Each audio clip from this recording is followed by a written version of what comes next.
ఉపాధ్యాయుల హక్కుల సాధన కోసం ఉద్యమిస్తున్న ఉద్యోగ సంఘాలు, హామీల అమలులో నిర్లక్ష్యానికి నిరసన.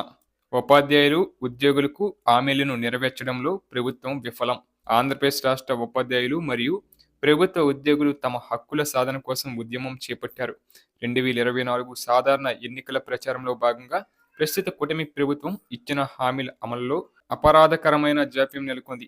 గురువారం కడపలోని ఎస్టీయు భవనంలో జరిగిన ముఖ్య నాయకుల సమావేశంలో ఎస్టీయు రాష్ట్ర ప్రధాన కార్యదర్శి మల్లు రఘునాథరెడ్డి మాట్లాడుతూ 5 ఏళ్లుగా ఉపాధ్యాయుల జీతాల మినహా మరే ఇతర ఆర్థిక లబ్ధిని పొందలేదని ఆగ్రహం వ్యక్తం చేశారు.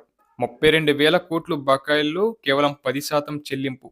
రఘునాథరెడ్డి పేర్కొన్న దాని ప్రకారం మొత్తం 32,000 కోట్లు బకాయిలు ఉన్నప్పటికీ సంక్రాంతి పండుగ సందర్భంగా కేవలం 10% మాత్రమే చెల్లించారని, మిగిలిన 90% చెల్లింపుల విషయంలో ప్రభుత్వం మౌనంగా ఉందని విమర్శించారు.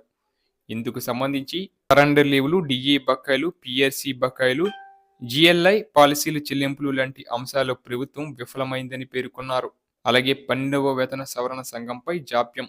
12వ వేతన సవరణ సంఘానికి సంబంధించి కమిషన్ ఏర్పాటు ఇప్పటికే ప్రారంభం కాకపోవడం ఉపాధ్యాయుల్లో తీవ్ర నిరాశను కలిగించింది.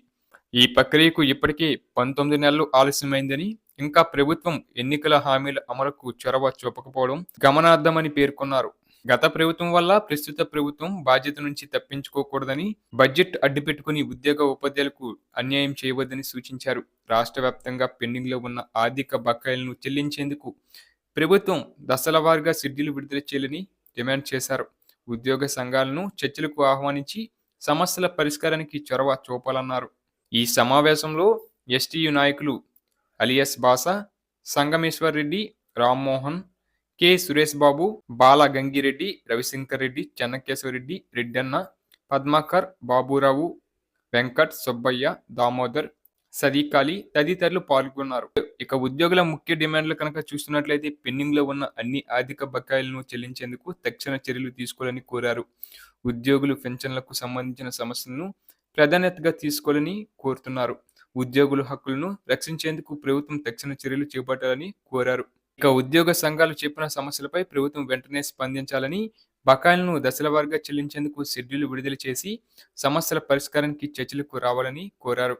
దీర్ఘకాలికంగా ఉద్యోగులు బకాయిలు పరిష్కారానికి నిర్మాణాత్మక విధానాలు రూపొందించాల్సిన అవసరం ఉందని విశ్లేషకులు సూచిస్తున్నారు.